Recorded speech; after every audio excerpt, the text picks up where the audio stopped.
Calma! Meu nome é Isis e esse é o canal Isis Krakatoa.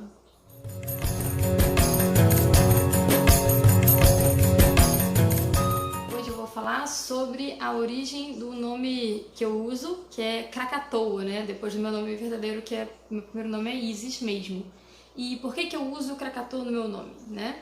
Como muitos devem ter ouvido até recentemente, de tempos em tempos as pessoas ficam preocupadas com o vulcão Krakatoa, na verdade o atual vulcão Anak Krakatoa, né? Que é como se fosse filho de Krakatoa, que é o vulcão que nasceu da destruição do Krakatoa originalmente, né? Em 1800 e pouco.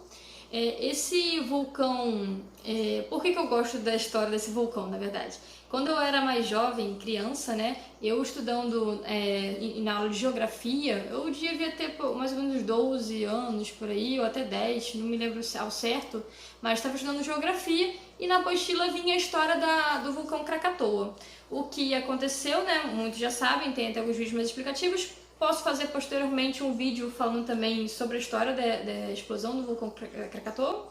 E ele, no caso, aconteceu depois dessa grande explosão que foi bem destrutiva e ela teve um grande impacto no planeta, né?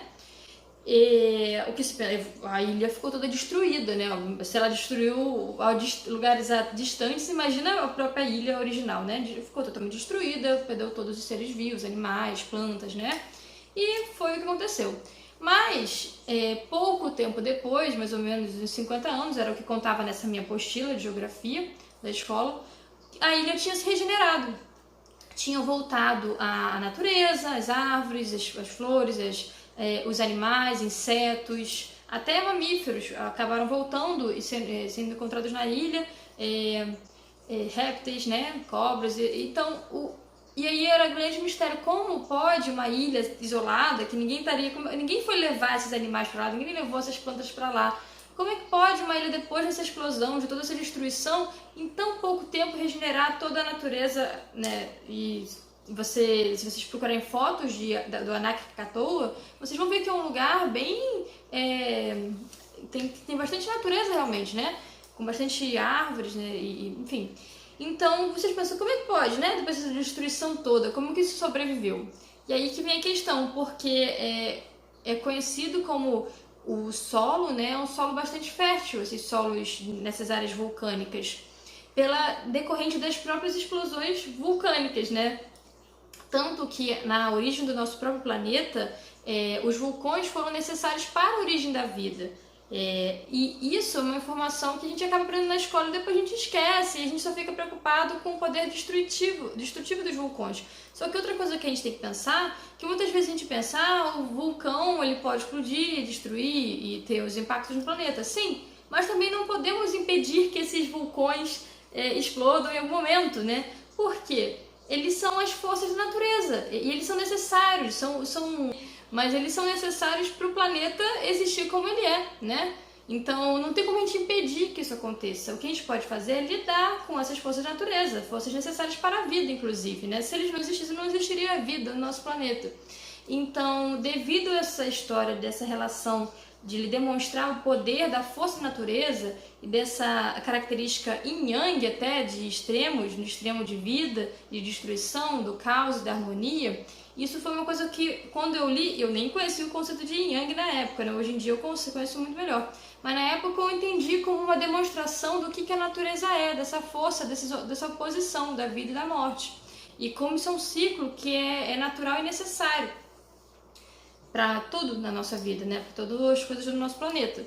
Então, eu observando isso, eu achei uma história muito bonita e até do ponto de vista de superação, de demonstrar que não importa o tamanho da destruição, é sempre possível você se readaptar, você se reconstruir, você se recuperar.